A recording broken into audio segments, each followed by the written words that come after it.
Esta semana el Parlamento examina al Gobierno en el debate de la nacionalidad canaria. Buenos días.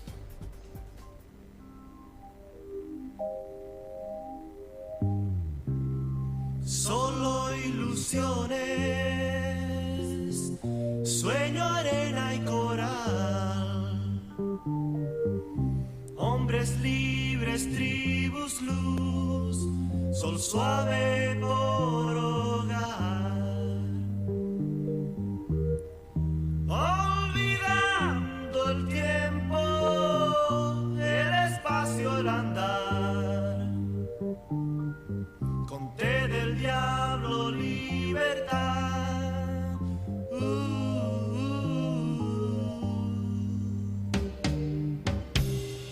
Sobre momentos crecía la niebla gris, abandonada al terror, Guayot moraba allí. Libres de ataduras, rodeados de mar, el perseguido sueño ya muere sin nacer. Libres de ataduras, rodeados de mar, el perseguido sueño ya muere sin nacer.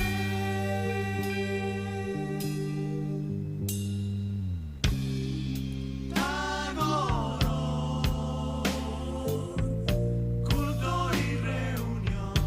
Tagoror, culto y reunión, cantaba Palmera hace ya bastantes años. Ese vocablo canario es quizá la más amable de las semejanzas con lo que se debe vivir a partir de mañana en el Parlamento Autonómico con el debate del Estado de la Nacionalidad Canaria. Se trata de un examen de lo que ha hecho hasta ahora el Gobierno en esta 11ª legislatura, el primer parcial de los 4 de que constan las sesiones que celebrará la Cámara hasta la primavera de 2027, cuando en teoría se celebren las siguientes elecciones autonómicas. Hoy hablamos con uno de los miembros del Gobierno, que además es Pablo Rodríguez, consejero canario de Obras Públicas, Vivienda y Movilidad, también secretario general de Coalición Canaria en Gran Canaria. Bienvenido.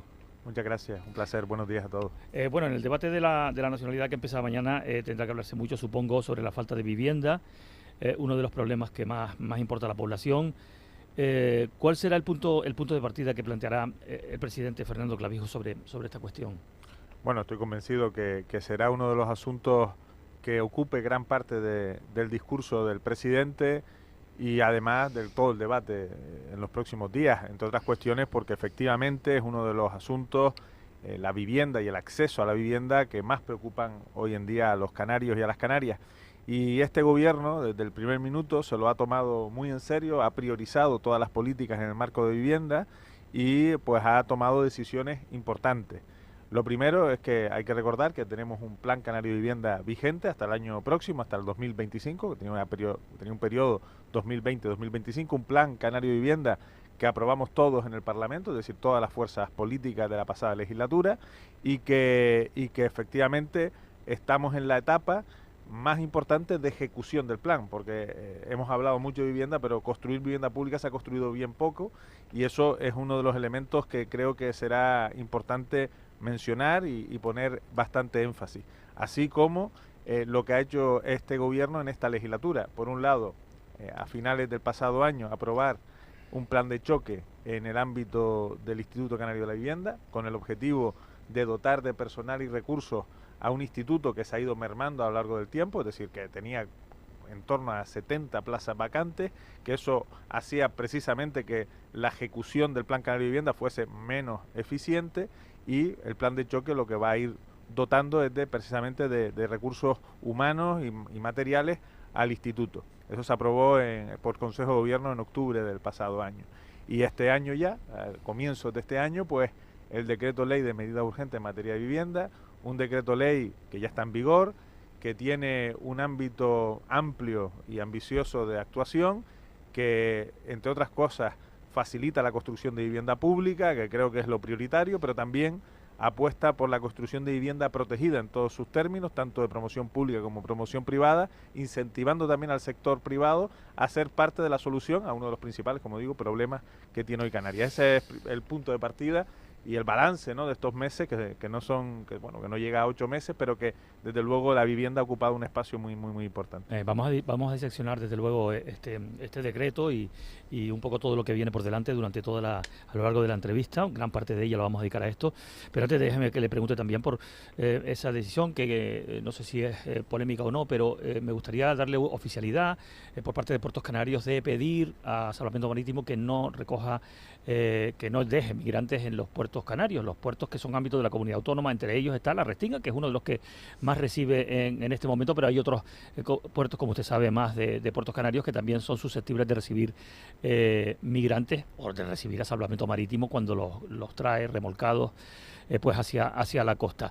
Esta decisión, en base a que se toma, es una decisión, digamos, oficial, matizable, es revocable.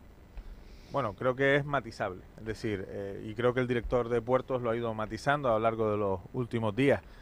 Evidentemente, todo lo que tiene que ver con la seguridad y con salvar vidas en el mar, Puertos Canarios no solo va a cumplir la ley, sino que se va a poner siempre del lado de salvar vidas, es decir, el esfuerzo humanitario por todas aquellas personas que se juegan la vida en el mar. Y así es la ley, ¿no? Es decir, cuando se rescata a una embarcación que está a la deriva, pues lo que se actúa en ese momento es llevar a esa embarcación al puerto más próximo, y eso evidentemente, si es un puerto canario, pues tendrá que ser así, y además será así. Lo que se plantea, o lo que se planteó en este caso por el ente público Puertos Canarios, es otra cuestión, y es la base de salvamento marítimo. Es decir, si son los Puertos Canarios la base más idónea para salvamento marítimo, que es algo distinto. Es decir, esto no quiere decir que si tienen que rescatar o sacar una embarcación por un puerto canario se tenga que hacer, sino que la base de salvamento marítimo esté en una instalación de Puertos Canarios en lugar de una instalación de puertos del Estado. Y eso es un debate perfectamente planteable, que tiene sus pros y sus contras, que por ejemplo en el ámbito de la Isla del Hierro, que es donde quizás más presión hemos vivido en los últimos 12 meses, pues está justificado a nuestro modo de ver, porque el puerto de La Estaca está más próximo, por ejemplo, al hospital insular de la isla, está mucho más próximo que el puerto de La Restinga, y por tanto la actuación de las emergencias van a ser mucho más rápidas a priori, y por tanto esas son el planteamiento que hemos hecho. Es decir, no es ni mucho menos hacernos a un lado, sino todo lo contrario, es plantear dónde es más eficiente, en este caso, la base o el puesto base de salvamento marítimo.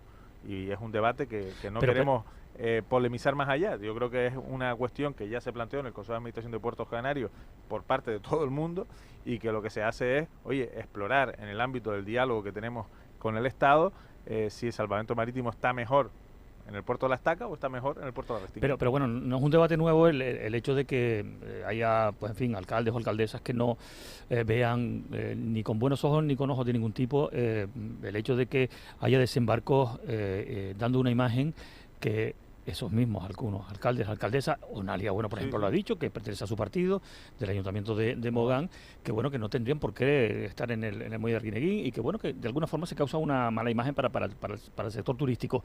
¿Esa razón no se esgrime dentro de la decisión de Puertos? ¿No hay presiones de los alcaldes para que esto ocurra? Le pregunto. La verdad es que no.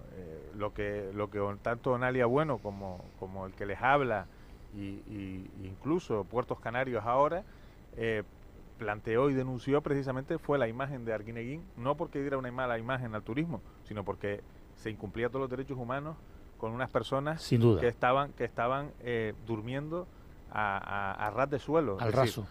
Yo creo que eso es lo que realmente no se puede permitir, y eso pasó, entre otras cuestiones, hubo muchos elementos, pero entre otras cuestiones porque las instalaciones de Puertos Canarios no están preparadas para eso. Es decir, no están preparadas para tener un hospitalito, no están preparadas porque no son lo amplias y lo reforzadas que pueden ser las instalaciones de puertos del Estado. Bueno, Básicamente, entre otras cuestiones. El puerto de la Estaca no creo que tenga tampoco No. gran espacio para eso, Pero prefiero el del tiene Hierro. mucho más próximo al hospital. Eso es real, geográficamente real. Es decir, Correcto, sí, oye, es menos es verdad tiempo. que el puerto probablemente no tenga más o menos instalaciones que el puerto de Restinga, pero lo que sí es cierto es que el hospital está más próximo. Y el puerto de Restinga se ha demostrado, por razones obvias, que está absolutamente... es decir, que no hay espacio. Es decir, que las personas que vivían del puerto por su actividad económica, bien vinculada a la pesca o vinculada a la actividad náutica, sobre todo al buceo, que es muy famoso, pues muchos han tenido que dejar de hacerlo, y eso, oye, condiciona la vida. Es verdad que es mucho más importante salvar vidas en el mar que la actividad económica, por importante que sea, por importante que sea. Pero oye, vamos a intentar ordenar las cosas para que genere el menor problema posible y sobre todo se puedan salvar más vidas, que eso al final es lo realmente importante. Vamos a volver a la vivienda. ¿Por qué el Cabildo de Fuerteventura? El otro día se reunía la FECAI, ¿verdad?, la Federación de Cabildos, y discutían sobre ese decreto. ¿Por qué lo está discutiendo? Sobre todo en la parte que tiene que ver con el informe de impacto ambiental, que sería una necesidad, digamos, no imprescindible a la hora de autorizar que se puedan adecuar locales comerciales y de oficinas para convertirlas en viviendas. ¿Por qué razón el Cabildo de Fuerteventura no lo ve ahí? ¿Por qué considera que incluso puede haber un peligro de que se produzca, en fin, verdaderas irregularidades urbanísticas? Honestamente, esto fue en el marco del debate de la Comisión de Cabildos en el Parlamento de Canarias, donde participaron todos los cabildos. Quiero decir que todos los cabildos apoyaron el decreto ley, y es verdad que Fuerteventura planteó dudas importantes que creo que tienen mucho que ver con no haber tenido el conocimiento completo de cuál será el procedimiento. ¿Por qué? Porque hacía una similitud con determinadas cuestiones que han pasado en la isla de Fuerteventura, que tiene mucha sensibilidad y a la cual le reconozco esa sensibilidad. Me refiero, por ejemplo, a la instalación de energías renovables en la isla sin planificación, es decir, norma excepcional que permite instalar eólica o solar en Canarias, dado que no existe una planificación aprobada, pues se instalaban como champiñones en determinadas zonas, y eso, como saben, es muy crítico Fuerteventura desde hace ya unos cuantos años, y planteaban que esto podía ser lo mismo, y no tiene nada que ver, entre otras cuestiones, porque la excepcionalidad solo está puesta para lo que tiene que ver con la vivienda pública. Por lo tanto, el promotor público, que es el gobierno, será el que determine dónde se instalan esas viviendas. Y las viviendas nunca podrán ser aisladas porque no tienen los servicios. No es lo mismo que un panel solar. Es decir, no existen los servicios para poder instalarlas. Es decir, creo que vamos, yo me empaticé bastante con las dudas que podían tener, pero creo que a lo largo de los próximos días, incluso el propio viernes, pues se han ido aclarando, y algunas se aclararán a lo largo del proceso. Vamos a ir a la isla de Fuerteventura, como estamos yendo a todas las islas, a contarle a las instituciones de Fuerteventura, que más me lo han pedido, la propia Federación Canaria de Municipios, y vamos a ir y vamos a dar todas las explicaciones necesarias para que vean que es una oportunidad, y que además todos son herramientas e instrumentos, que luego son los ayuntamientos quien los usa o no. Supongo que el hecho de que haya un amplio consenso, porque sí es cierto que lo hay, dentro de, por lo menos del seno de los cabildos, le dará cierta satisfacción por el hecho de que, vamos a ver, hay una amalgama de partidos políticos que gobiernan en cabildos, ¿no? En algunos gobierna Coalición Canaria su partido, pero hay otros que gobierna, por ejemplo, Nueva Canarias en el caso, el Partido Socialista en el Hierro. Quiero decir, hay una multitud digamos, de siglas, con lo cual el apoyo político, digamos, estaría de alguna forma garantizado, aunque también este va a ser un asunto del que se va a hablar seguramente a partir de mañana en el debate de la nacionalidad. Sí, vamos a ver, se parte de una base que creo que es coincidente de todos, que es el diagnóstico, ¿no? Es decir, tenemos un problema importante de acceso a la vivienda. Es verdad que no es exclusivo de Canarias, está en el conjunto del Estado, pero en Canarias, si me lo permiten, agravado por nuestra condición de isla, por nuestra condición de territorio limitado y frágil, que hace que efectivamente el problema todavía tenga pues un cariz mucho más complejo. En eso nadie discute, nadie discrepa. Ahora bien, lo que se ha puesto sobre la mesa es una batería de iniciativas, de herramientas, de instrumentos para transformar esa realidad, aumentar la oferta y por tanto facilitar que haya más vivienda pública, más vivienda protegida y más vivienda en términos generales. Y eso, pues hay medidas que pueden ser mejoradas, y estoy convencido que pues habrá algunas opiniones que digan que se puede hacer de una manera u otra, pero en términos generales la satisfacción es no solo de las instituciones que efectivamente lo están apoyando. La semana pasada también estuve con la Federación Canaria de Municipios, que les dimos cuenta de todas las medidas y de todas las dudas que ellos tenían, y también estamos con la sociedad civil, con los sectores que tienen que jugar un papel estratégico fundamental, porque al final el decreto ley funcionará y por tanto se dejará de hablar del decreto ley y hablaremos de vivienda, que es mucho más importante, si las medidas que se ponen encima de la mesa se tramitan de manera adecuada y por otro lado hay un sector que realmente tira con la idea de construir vivienda, porque al final esa es la clave. Y luego bajo una premisa que creo que también es coincidente de todo el mundo, y es no consumir más suelo. El decreto ley prioriza los edificios inacabados, las urbanizaciones inacabadas, el suelo que ya está planificado, el suelo urbanizable, las dotaciones, es decir, no plantea crecer en suelo, sino plantea, utilizando lo ya existente, transformarlo para construir vivienda. Bueno, son 13 minutos y medio los que restan para las 10 de la mañana. Pablo Rodríguez está en la entrevista hoy, es el consejero de Obras Públicas, Vivienda y Movilidad. El recorrido para solucionar el problema de la vivienda es de años, pero ya no se puede desandar lo andado, o mejor dicho, lo no andado, porque en realidad se ha dejado de construir vivienda de una manera incomprensible. ¿Dónde ha estado este error? ¿Por qué se ha producido? ¿Qué relación tiene con el boom del ladrillo de los primeros años 2000 y luego la crisis financiera? ¿Dónde ha estado el problema?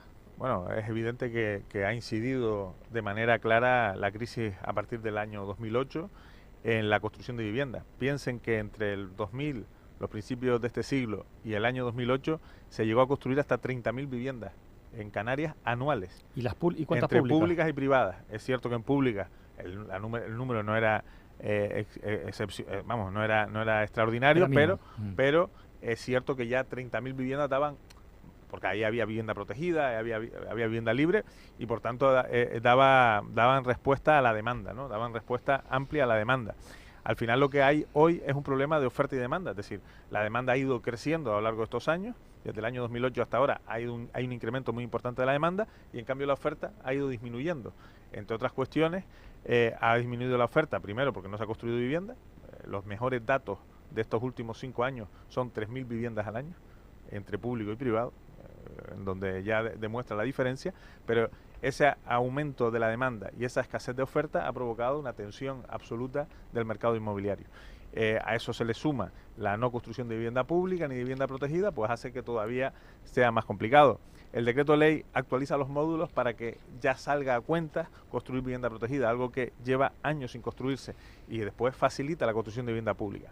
Yo quiero también destacar el trabajo que ha hecho en estos 6 meses el Instituto Canario de la Vivienda, desatascando muchos proyectos y muchas actuaciones que va a provocar que durante este año 2024 se estén construyendo en Canarias más de 1.000 viviendas públicas, que no es un dato extraordinario desde el punto de vista de los demandantes que existen, pero sí que es extraordinario si hacemos la comparativa con los últimos 10 años, en donde no hemos sido capaces de construir tanta vivienda pública, con lo cual eso también se va a activar y se va a ver, es decir, se va a ver de manera muy importante la construcción de vivienda pública. También espero que con la actualización de los módulos veamos construir vivienda protegida, que al final no deja de ser una vivienda con unos límites de precio, que eso también es importante a la hora de poder tanto alquilar o comprar. Y luego, este decreto ley no es la política de punto y final en vivienda. Hay más cuestiones que siguen siendo complementarias. El Plan Canario de Vivienda, el nuevo Plan Canario de Vivienda que habrá que pactar a partir de finales de este año, porque habrá un nuevo periodo. Y luego, importante también, y no quiero dejar de decirlo, la normativa en el ámbito del alquiler vacacional, que también incide en el mercado de la vivienda. Paralelamente a esta decisión está esa regulación del alquiler vacacional que planifica la Consejería de Turismo. ¿Se ha hecho un cálculo de cuántas viviendas se podrían recuperar para el alquiler tradicional de de ese mundo que no es tan desconocido como debería, como se ha comprobado, lo ha comprobado la propia consejera dentro en el borrador que recoge la ley, porque se ha puesto en contacto con las plataformas, es decir, ha habido una labor de investigación bastante profusa sobre esta cuestión, pero ¿hay algún cálculo? ¿Lo tienen ustedes? ¿De cuánto se podría recuperar? Bueno, a día de hoy, por decir datos, hay más de 50.000 viviendas en alquiler vacacional. Es un número extraordinario. Extraordinario. Es un producto turístico más, se ha convertido en un producto turístico consolidado desde el punto de vista. Nació para generar una segunda renta a muchas familias canarias, a nivel internacional, pero en el caso de Canarias, y que tenía su sentido y creo que también se ha ido un poco pues extendiendo a otro tipo de acciones y negocios, es decir, de grandes tenedores, en definitiva, ha ido desvirtuándose de alguna manera. Pero desde luego lo primero que hay que decir es que nosotros no estamos en contra del alquiler vacacional. Creo que debe seguir funcionando, que es complementario al negocio turístico que existe en Canarias y que da valor al negocio. De hecho, hay muchas turistas, muchas familias que vienen precisamente y lo que quieren es una vivienda, no un hotel. Con lo cual, eso es lo primero. Pero es cierto que esto ha incidido y ha influido de manera clara en el mercado de la vivienda. Eso es algo absolutamente obvio, por mucho que quieran explicar lo contrario, y de hecho la norma que plantea turismo, que es la consejería competente, incluye al área de vivienda dentro de los trabajos precisamente porque son conscientes en el análisis previo, de ese análisis de investigación, de que efectivamente la vivienda, el alquiler vacacional ha afectado al mercado de la vivienda y por tanto ya no es una cuestión de que afectara, como se veía a lo mejor hace 5 o 10 años, que se veía el alquiler vacacional como algo que afectaba al sector tradicional del turismo y era una cuestión de competencia, sino que no tiene nada que ver con eso, que afecta directamente al mercado de la vivienda y por tanto hay que regularlo para que no todo sea alquiler vacacional, sino que se puedan recuperar viviendas para alquiler tradicional. ¿Cuántas? Pues vamos a ver cuántas. Yo creo que va a depender mucho del alcance de la norma y ahora todavía estamos en un proceso que previo a conocer el primer borrador. Con el primer borrador podremos hacer una estimación concreta de cuántas, ¿no? Porque veremos cuáles son posibles de su transformación a viviendas o cuáles no lo serán. Y yo creo que eso es importante conocerlo, insisto, desde que conozcamos el primer borrador. Vamos a hablar de movilidad. Los trenes, como cada legislatura, vuelven a la palestra. Pero seguimos hablando de plazos, de financiación, de planificación, de contratación, de construcción casi prácticamente en el futuro. ¿Cuáles serían las previsiones más optimistas para Gran Canaria y Tenerife? De finalización, de puesta en marcha de este sistema de transporte tan necesario según parece. Bueno, lo primero decir que efectivamente coincido contigo en que llevamos tantos años hablando de trenes que ya parece casi imposible, ¿no? Y sobre todo nadie puede plantearlo como una medida a corto plazo para resolver los problemas de hoy, porque está claro que hoy no lo vamos a tener y hoy hay que plantearse otras soluciones, que es lo que nosotros estamos insistiendo. Pero es verdad que hay que pensar también a medio y largo plazo y el tren o cualquier transporte guiado es más sostenible, más eficiente y sobre todo es una apuesta por la modernización de las islas. Yo creo que en ese sentido es la gran apuesta por la descarbonización de toda Europa, y no solo de España, sino de toda Europa. Y nosotros permanecer ajenos a ello me parece que sería una opción poco inteligente. Ante eso, ¿qué creo en tiempo? Bueno, lo primero es que el encuentro que tuvimos con el ministro y con el ministerio la pasada semana, con los dos presidentes del Cabildo, con la presidenta del Cabildo Tenerife y con el presidente del Cabildo de Gran Canaria, fue bastante positiva. Entre otras cosas, les planteamos que nosotros queríamos participar en la red de interés general. Que eso significa, básicamente, poder beneficiarnos de la financiación que reciben todas las redes de tren de toda la península. Porque no podíamos ser ajenos, insisto, a esa inversión.